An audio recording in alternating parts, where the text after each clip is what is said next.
My name's Dr. Lisa Banker. Welcome to our JJ open meeting for August 2nd, 2021. I have just started the recording of this open meeting and in compliance with CMS. And for the record, prior to doing so, I did announce that Palmetto GBA would make an audio recording of the open meeting and consented on behalf of Palmetto GBA. We have a single presentation that is scheduled today, so there will be no other formal presentations or other opportunities for verbal comments, but we will be hearing from that single presenter. And before we do that, just wanted to let you know, and I'll try to remember to do this at the end as well, that certainly if you have any additional comments you wish to add to any of the proposed LCDs that are in the comment period, you certainly have that opportunity, and you can do so through the b.policy@palmettogba.com, and I'll repeat that at the end as well. And the last housekeeping item is please take this opportunity right now to mute your phones. It can be very distracting and a lot of background noise if we don't take the opportunity to do that as a courtesy to our presenter. So today we have Dr. Carlton Reckling. I believe he's with SI-BONE, and hopefully he is on the line. Dr. Reckling, are you with us? Yes, Dr. Banker, I'm here. Thank you. Okay, great. Well, we're going to let you get started, and just to let you know, I and my contractor medical director colleagues do have a copy of your PowerPoint, so you can proceed. Okay, and I'll try and put the slide number in my communications as we go through here. Thank you very much for allowing me to present to your group today. As Dr. Banker mentioned, my name is Carlton Reckling. I'm a fellowship-trained orthopedic spinal surgeon, and I am currently employed as the Chief Medical Officer at SI-BONE. SI-BONE is a manufacturer of innovative medical devices used in the treatment of sacropelvic conditions and diseases affecting thousands of Medicare-eligible patients each year. On to slide 2. Okay, our comments today relate to the draft LCD DL39025 detailing MIS-SI joint fusion criteria. We would like to offer an update and overview of recent trends for these procedures in terms of patient volumes, adoption rates by surgeons, and coverage by commercial insurers. There are some CPT coding updates related to this topic and some very recent AMA activity on the topic that are relevant to Palmetto's draft policy. Professional societies, insurers, health technology assessment firms, and specialty benefits management companies have all been evaluating the evidence for this procedure over the past several years. They have been publishing on it, and we believe it will benefit the Palmetto team to hear what they are now recommending in terms of patient medical necessity criteria and specific language about procedures they are willing to cover. Finally, we have some updated literature that was not referenced in the Palmetto draft that we would like to discuss. Slide 3, the AMA created CPT code 27279 to describe MIS-SI joint fusion in 2015. The published clinical evidence has grown substantially since that time. This has led to the evaluators of the evidence recommending support and coverage of the procedure for their organization. In 2017, NICE in the UK and the ECRI Institute recommended the procedure, but only when the iFuse triangular implant system was utilized. This trend has continued over the past 5 years, with many organizations deciding that only the evidence for the iFuse implant system with triangular implants was sufficient to confer support or coverage. Groups like Evicor, AIM Specialty Health, Humana, and Anthem have all said they support the procedure, but only with the triangular implants. In a moment, I will share the distinctions between triangular and cylindrical implants in terms of evidence that led to many of these decisions. Next slide 4. Today, there is nearly universal coverage for the MIS-SI joint fusion procedure for patients meeting medical necessity criteria established by their health plans. This includes patients covered by commercial insurance and those who are under government eligibility programs. Recently, New York State Workers' Compensation Board also recommended positive coverage. Slide 5. Importantly, in 2018, the BCBS Association published an evidence opinion 6.01.23 on this topic. For the past 3 years, they have stated that evidence for the procedures using triangular MIS SI joint fusion implants, currently the iFuse system, have sufficient evidence to confer a meaningful improvement in net health outcomes. Other device types, including cylindrical implants or other products in this MIS procedure, do not have sufficient evidence. Slide 6. The shape of the implant in the context of MIS SI joint fusion procedure is important. A triangular shape, even intuitively, allows more resistance to rotation. SI joint motion is primarily rotation, and threaded implants and screws sometimes back out after being implanted. This can be a reason for revision surgeries. The increased surface area of the triangle is also important to promoting long-term fusion and bone integration with the implant. Prospective data on patients treated with the iFuse triangular implants now extends to 5 years. Clinical results are durable, with high patient-reported success rates and with high rates of radiographic fusion confirmed by bridging bone across the joint as seen on CT scan.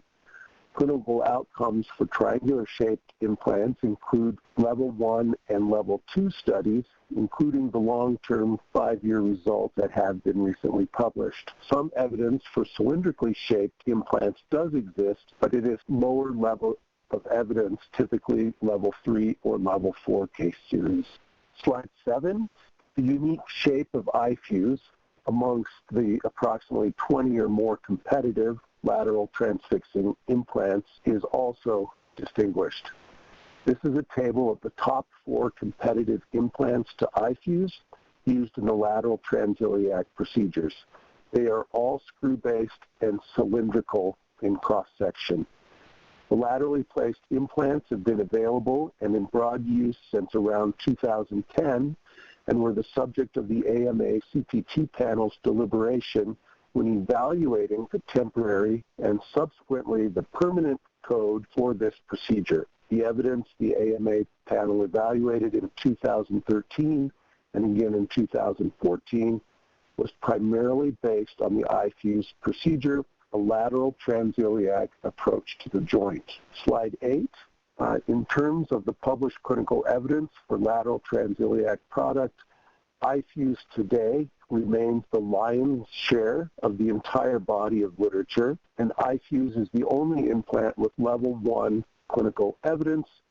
2 RCTs, one in the U.S. and one in Europe, support the use of triangular titanium implants. Slide 9. A quick scan of the other LCDs on this topic reveals moderate discussion about patient requirements and Medicare beneficiaries. Notably, most Medicare administrative contractors do not require a set of specific imaging or specifications as to the conservative therapies. Instead, they rely on the opinion of the provider as to what is reasonable and necessary care for their beneficiaries. We believe that Palmetto is doing the right thing by conducting an update on this topic. Much has changed since a majority of these LCDs and LCAs were first drafted. Importantly, the procedure itself has evolved. There is now a new emerging SI joint procedure that is significantly different than MIS SI joint fusion with placement of lateral transfixing devices. We would like to illustrate how the procedures are different. The AMA will actually be taking up this topic at the next panel meeting in September. We are hopeful that Palmetto will consider this new procedure in their review. Slide 10 is an illustration of the new procedure on the right, the dorsal procedure, compared to the existing procedure, the lateral transfixing procedure that has been existent since 2010. So the new emerging procedure is a posterior or dorsal MIS SI joint stabilization or fusion procedure. In this dorsal procedure, the implants, or in many cases bone allograft products, are placed from a different trajectory and approach than the lateral transiliac procedure. A different part of the joint is accessed. The bone allografts or implants actually sit within the ligamentous or articular part of the joint, distracting the joint rather than being placed across the joint, transfixing it, like the iFuse or these other products. The products placed dorsally into the SI joint are bone allografts or sometimes biomechanical devices that are small enough to fit in between the bone of the ilium and the sacrum. There are a few FDA-cleared devices used in this procedure, but the majority of these new procedures are performed with 361 HCP/P bone tissue products, not regulated as devices, but rather being used and billed as if they were devices. We are aware of these competitive products, but there is not a significant literature base describing their use. However, as an orthopedic surgeon, I believe that there remain several major questions regarding patient safety and clinical outcomes with this new and significantly different procedure.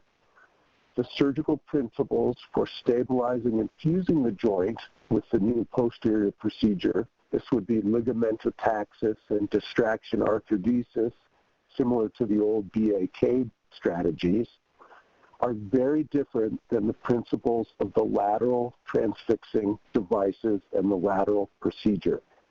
We are not aware of any high-level clinical data supporting the use of these products.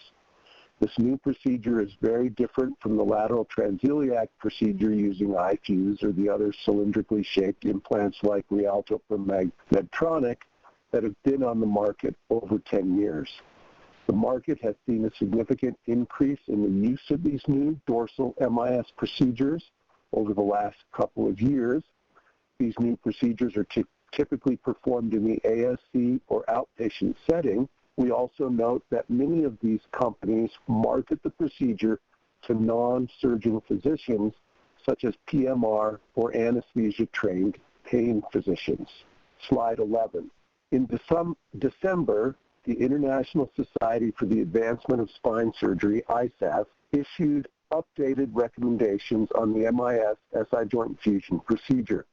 They published a thorough review of the literature for lateral transiliac MIS procedures, as well as searched the literature on the dorsal or posterior MIS procedure. You see on this slide, on the left is VAS, on the right is ODI, and what there is a summary of the literature for lateral MIS SI joint fusion with transfixing devices.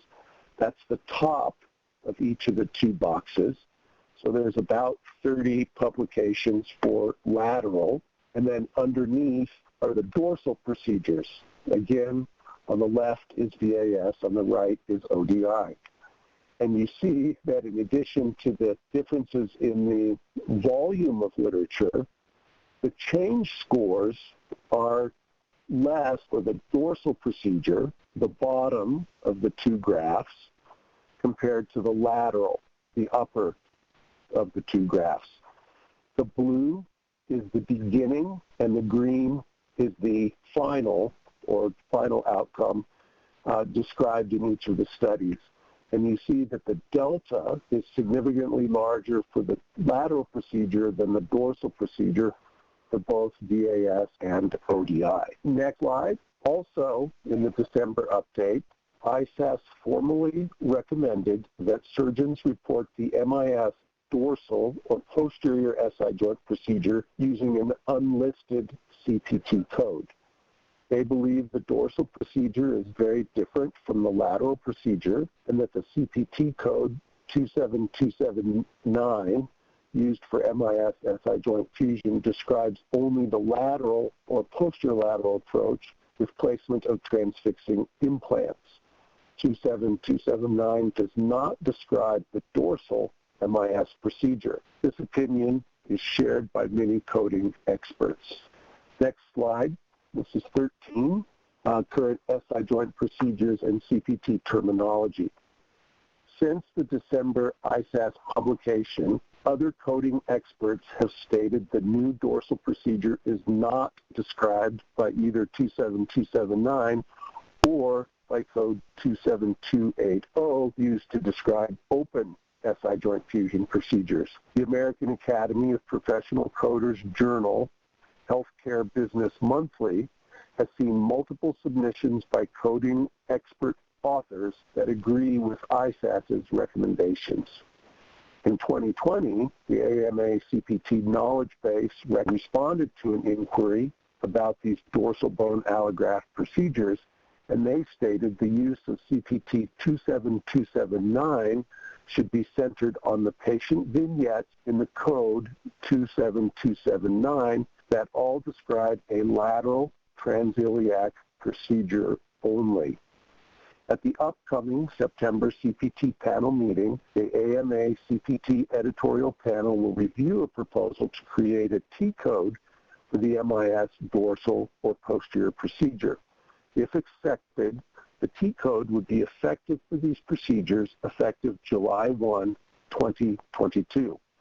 For these many reasons, we believe that the Palmetto draft LCD at least mention the new dorsal procedure so that a placeholder for the T-code in the coding section would be possible, and it would fit with the final LCD on this topic, which may be in force for the next several years.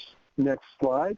This is a little bit about the ISAS compared to the NAS coverage recommendations. The ISAS guidelines updated in December 2020 are obviously much newer than the guidelines for MIS SI joint fusion published by the North American Spine Society, or NAS, in 2015, right, 5 years newer.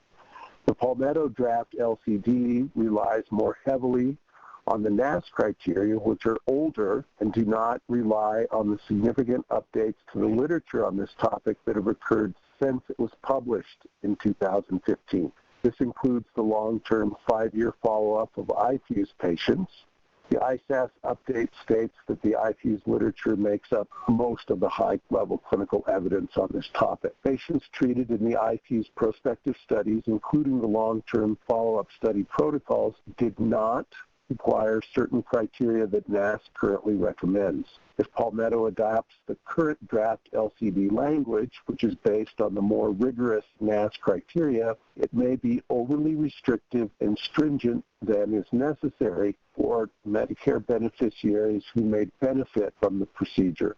Next slide, 15. We strongly support Palmetto's update on this topic, and we believe that an LCD based on the latest evidence is important. We feel the LCD would benefit from additional updates, including, number one, requiring only one diagnostic injection and require that injection specify only a 50% pain reduction. And we recommend removal of the requirement for a therapeutic SI joint steroid injection. There is no high-level clinical evidence that demonstrates the health benefit of a steroid injection.